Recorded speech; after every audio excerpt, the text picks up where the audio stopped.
শারদীয় দুর্গাপূজা উপলক্ষে নীলফামারীর কিশোরগঞ্জের বিভিন্ন পূজা মণ্ডপ পরিদর্শন করেছেন নীলফামারী ৪ আসনের বিএনপি মনোনয়ন প্রত্যাশী এবং জাতীয়তাবাদী কৃষক দলের কেন্দ্রীয় নির্বাহী কমিটির সদস্য কৃষিবিদ পারভিন আক্তার।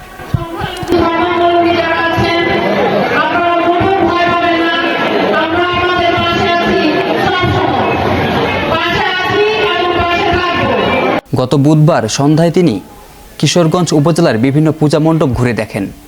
এ সময়ে পারভিন আক্তার পূজা পরিচালনা পর্ষদের সাথে মতবিনিময় করার পাশাপাশি পূজা মণ্ডপে আগত অতিথির সার্বিক খোঁজখবর নেন এবং পাশাপাশি স্থানীয় রাজনৈতিক নেতাকর্মীদের সঙ্গে মতবিনিময় করেন।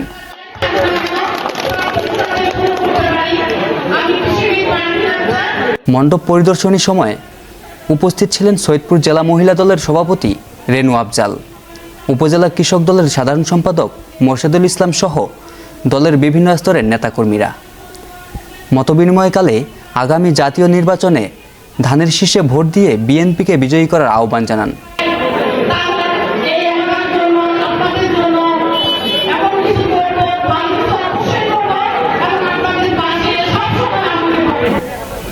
জামিল হাসান, বাংলাদেশ 24।